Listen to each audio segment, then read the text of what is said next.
Ladies and gentlemen, welcome back to Talking Numbers. It is our Talking Numbers Mastering Profit series. It's our second series, and it's brought to you by Profit Master Global Outsourcing. My name is Paul Jansz. Welcome back.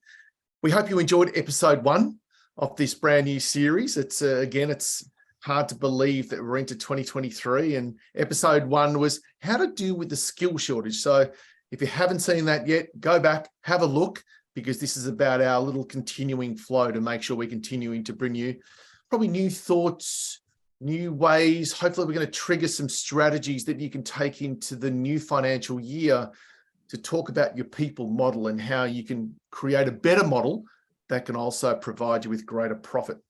Now I'm here again with the founder and CEO of Profit Master, Richard Croaker. Welcome back. How are you? Hey, Paul. Great to be back. Fantastic. Mate, today we're going to talk about, are you a leader or a manager? Excuse me. So I suppose, given my background in coaching as well, when I ran GPL and the firms that I work with, this was always a really big one. And I know when we ran a lot of different training programs around this, it was a really important one that we differentiated leadership, management. What is it? How do you break it down? And again, this sort of follows on a little bit from our, call it our first series, when we spoke about, call it the finders, minders, grinders model that we spoke about. Again, if you haven't seen this and you haven't looked at our series 1, have a look, go back, check it out on Spotify and type in Talking Numbers Mastering Profit, or head to our YouTube channel as well, and you'll find all of that. So I suppose when we spoke about that, there's many different facets to consider when, you know, the team is in the office or not in the office. So we want to sort of break those down a little bit for you, and how we can understand the distinction between, probably let's call it a leader and a manager, and how people can directly impact, and how that also can impact things like output, and it can also impact things like culture. So look, Rich, let's get into this. Let's talk about, in the most basic terms, what's your take on a manager? Righto. Look, it's the perennial issue within the accounting firms. It doesn't matter whether you're a sole practitioner or whether you're a large firm. There are functions of the leadership role and functions of the manager role that fall into what we do, just simply because of the nature of what we do. But I think to me, and in my organisations, I regard the manager typically as being someone who's responsible for overseeing the team. Or the department within the organisation. I mean, here at the business in the Philippines, we're a multi-manager, multi-divisional team, multi-departmental organisation. So the manager is more focused on organising and directing the resources, setting goals and objectives for the team, creating and implementing plans for the team, and then monitoring and reporting the progress of those goals. Typically, they're more concerned with maintaining the status quo and ensuring that the established procedures and policies as set in the plans of the organisation and policies of the organisation are being followed. On the other hand, the leader is more the guy with the vision, or the person with the vision, somebody who's focused on the inspiration and motivation of the team, helping them to achieve their goals. They're the guys who are more likely to be taking risks, looking for new approaches, challenging the status quo. In general, they're more empowered on developing the team members, helping them grow, reach their full potential. Look, a really important one. And I'm going to break these down a little bit, because what you just spoke about, then I'm going to break down too. So everyone watching this and also listening to this can actually think about this as a part of your strategy for as you move into, let's say, the new financial year of 2023, 2024, which is ridiculous that we're actually saying that. But let me go back to your terms. You mentioned team, you mentioned organization or organizing, I think you said. You mentioned goals, you mentioned planning, you mentioned reporting. Yep. Now, to all of us listening, this is probably a really important one, because again, I spend a lot of time with a lot of firms working through this, because typically sometimes you need to ask yourself, what are the skills my managers have to be able to really be good at organizing the team, setting plans, goal setting, reporting, do they have those skills? Because typically they're not skills they would learn at accounting school. Okay, so they call it your business, your non-technical skills that come into play here. So probably the challenge that I'd like you guys to all think about is, let's think about if you're the leader and the manager, that's different. You may be a small firm and you may be thinking, well, how do I become better? And I suppose, again, using your thoughts around vision, inspiring people, motivating people. Again, from a leader's point of view, they're the key things that you mentioned. And we, again, break those down. So you got three different elements there, three different elements on the leadership point of view: vision, inspiring people, motivation. If that is your role as the leader, again, what I used to do, Rich, quite a lot is I used to ask people to self-assess themselves. Instead of me telling, this is the great thing about going back to even a Stephen Covey and, seeking first to understand. It's asking the question. So where do you rate yourself on vision, inspiring people, or motivation? Where do you rate yourself on team, organizing the team, planning out the team, reporting on the team, setting the goals? How well are you good at doing that? What can we do as a group together to actually enhance that so we get better results? We always want to keep growing. So, again, I don't know if you've got any comments to that, Rich, but I know they're some of the key things that, again, if you're listening to this or watching this, you've got the ability to sit back and say, right, how do I actually work out where we are now in order to improve? And a self-assessment process can actually work really well. I'm not sure if you've got any thoughts on that. Well, to put it completely into the accounting context, we can probably look at the leader as the partner and the manager as the operations manager for the conduct of the operations. That is the business services work, the tax work, the audit work, and everything that we do as accountants. Interestingly, not everybody who comes up through the ranks will make it to manager. And it doesn't follow simply that because you're a manager, you would become a partner in that sense of becoming a leader. I'm sure that, in fact, I know that some managers become partners because of their management capability.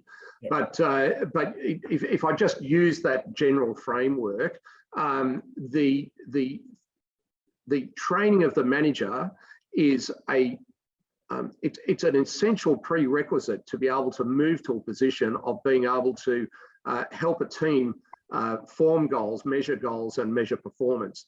Similarly, there's a learning process for a person an accountant moving from manager, or if they conceivably move from another area, moving to the position of leader, being able to draw out the skills that are needed to be able to produce vision and then be able to inspire people to impose the vision down into the team below.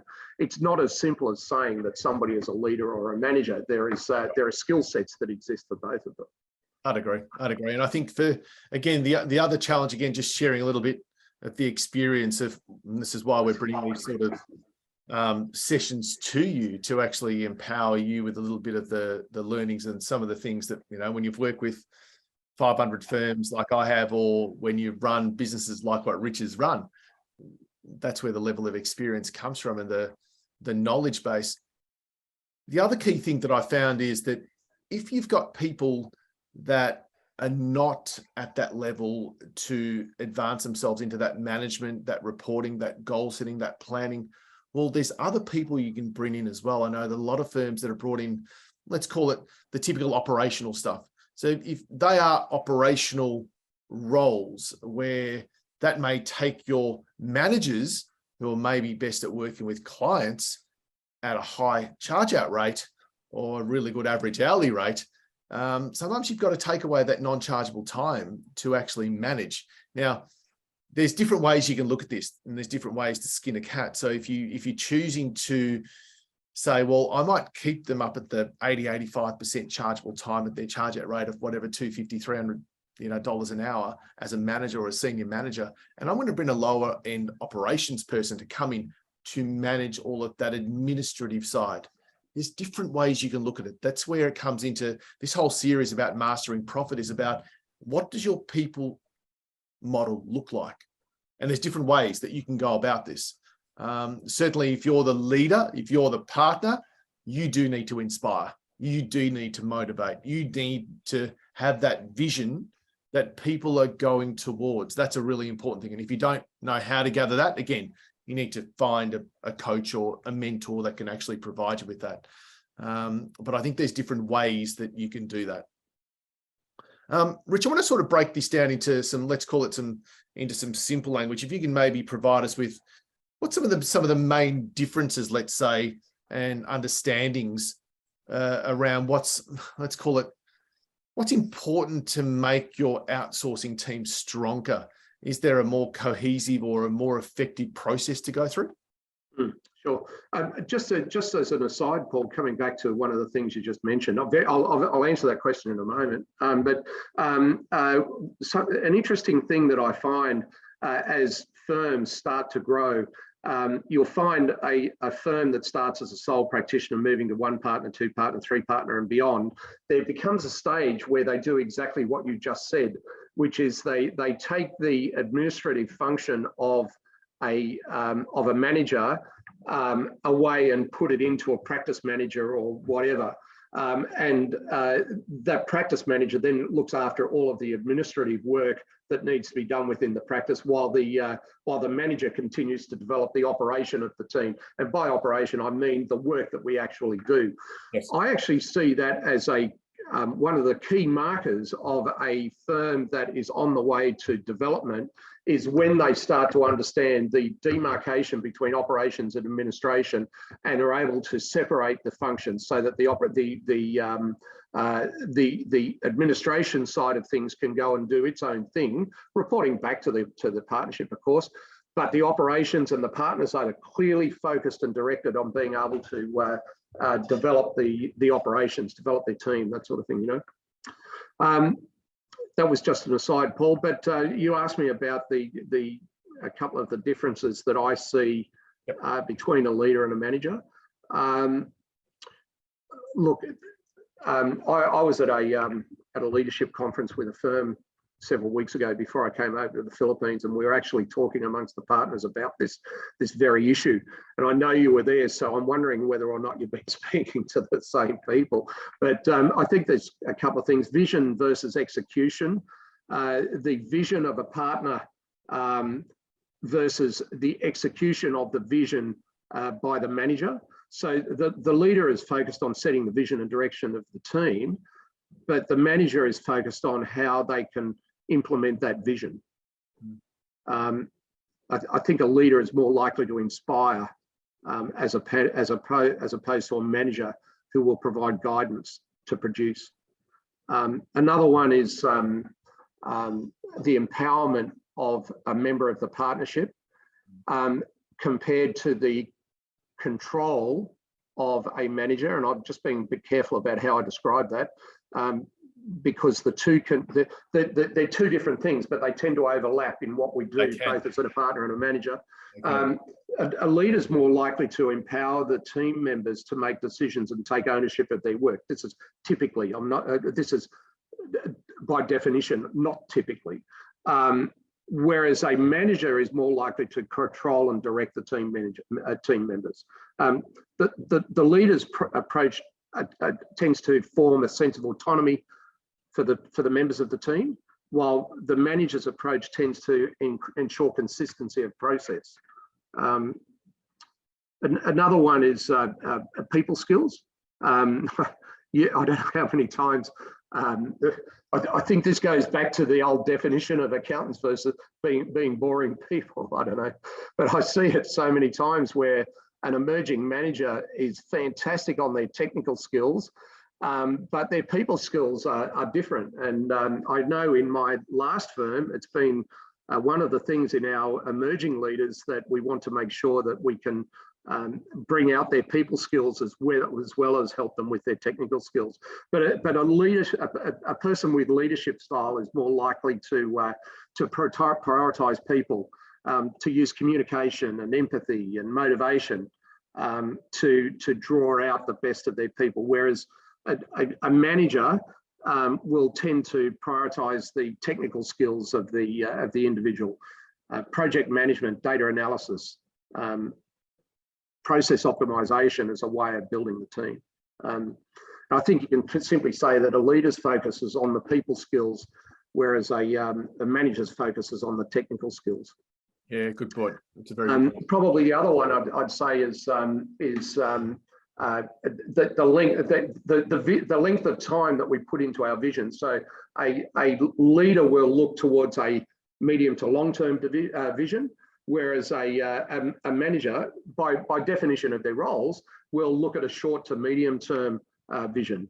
A leader's likely to focus on something strategically for the future of the team, whereas the manager's likely to have the short-term focus, thinking tactically about how they achieve their immediate goals.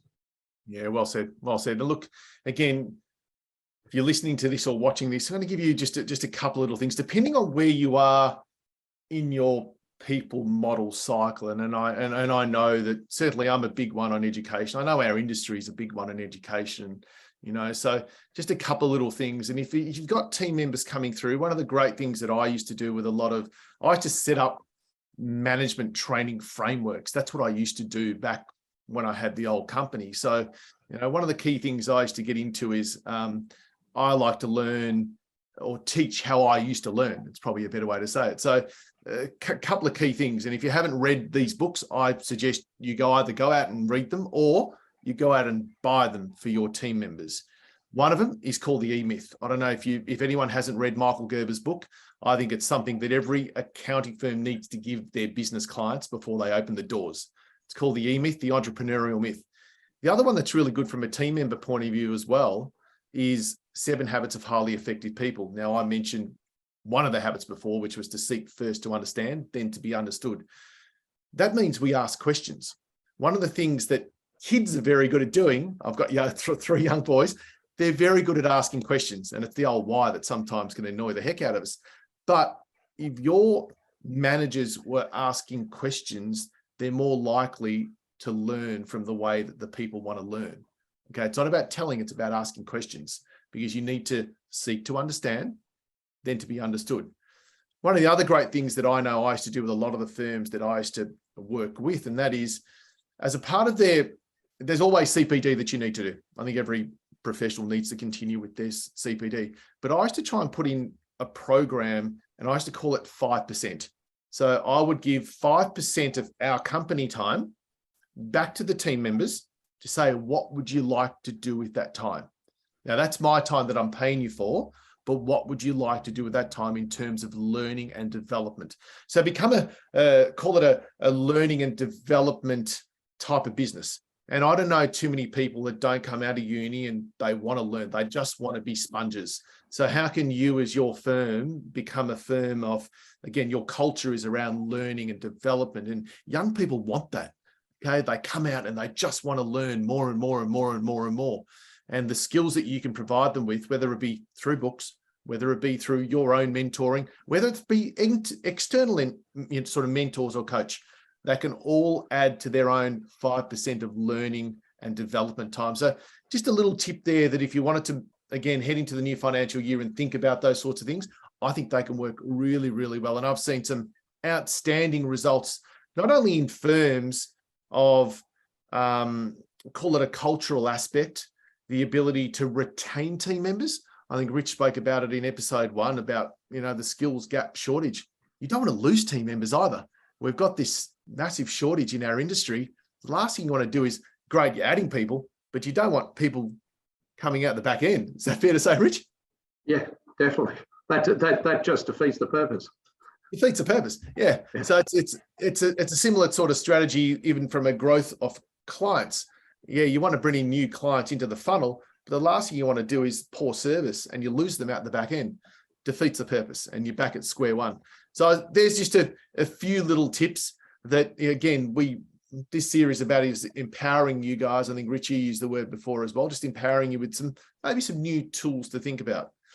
Mate, what's just as a question for you, because I know there's different layers here where Profit Master has been able to help so many different firms that you work with all around the country now. What do you say to firms that have tried this process of using, let's say, an individual offshore? And I know more and more firms are doing it now, and maybe failed at the initial process. So let's just use that to mention that in the context of what we're talking here about leader and manager. Within the firm here, it's a very important thing for a person who's away from the organisation that they're working for to feel that they are part of the organisation that they're working for. So somebody in the Philippines has got to feel that they are genuinely important within the firm that they're working within Australia. Now, that part of that is developed by what we do with our mentoring and nurturing here within the organisation in the Philippines, and there's a whole structure of leadership and management that helps provide that. And interestingly, Paul, you talked about Michael Gerber's book, the E-Myth. I mean, businesses, almost every business, particularly starting at the startup level, can almost certainly be modelled on what Michael Gerber developed in that particular book. I can't believe that it's already over 50 years old, that book. But anyway, within the business that we have here, so we have the leadership and management within the organisation, but we rely on the people in Australia, the firm, the client in Australia, who must be able to provide that sense of belonging, the sense of collaboration, the sense of team, and so on. We call it the essential ingredient is called a champion. There has to be a champion in Australia who believes in what's happening with the outsourcing development of the outsourcing model, and is prepared to put in the time and the effort to work with the onshore team and then work with the offshore team to make sure that the whole process is going to be successful. If I see the one thing that that causes an inevitability of failure, it's the lack of having that person in Australia to champion the model that the partners have asked to build. Now, that is a classic example of the vision being developed by the leader saying, I want to have an outsourced business. I want to have outsourced resources provided within the organisation here. And on the other hand, the manager who works through the implementation process to make sure that works. We simply call that the champion. So there's a very practical example of what we're talking about here. Yeah, well said. And I think even we had a function a couple of weeks ago that talking to one of the firms in particular, and they were talking about, they were, again, it's the great part about coming out of this pandemic that we've been through. A lot of firms were forced to go down that road because they had no choice. We weren't allowed to come to the office. Certainly in Melbourne, we were shut down for best part of 2 years. So a lot of the infrastructure is already built. How we manage people that work remotely, doesn't matter where they are, but they work remotely. And you've got different structures now that are in place that can also give you the balance of how that comes back together. So I think that's the great part about how all of the professional services firms out there are looking at this and saying, right, what can we do next to bring our people into play, how we still continue to train them, how they continue to be a part of the team, and at the end of the day, how we nurture them moving forward. So again, it doesn't matter whether they're working remotely or not, you still want to keep them for a period of time because that's the IP that they're developing. Building your talent group. That's exactly right. That's exactly right. Well, there we go. There's a great way to wrap up episode 2 of Talking Numbers, Mastering Profit. Rich, thanks for joining us again. It's been good, mate. I look forward to reconnecting with you soon with regards to episode 3. If you're joining us, if you've listened to this and you've enjoyed it and you want to go back again, I mentioned this before. Series 1, it's there on Spotify, it's there on Apple Podcasts, it's also there on our YouTube channel. But we hope that you've enjoyed what we're providing you. Again, this learning experience has been fantastic, and we look forward to bringing you episode 3 very soon. Stay with us. Thanks for listening. Join us at Profit Master. Passionate people, passionate careers.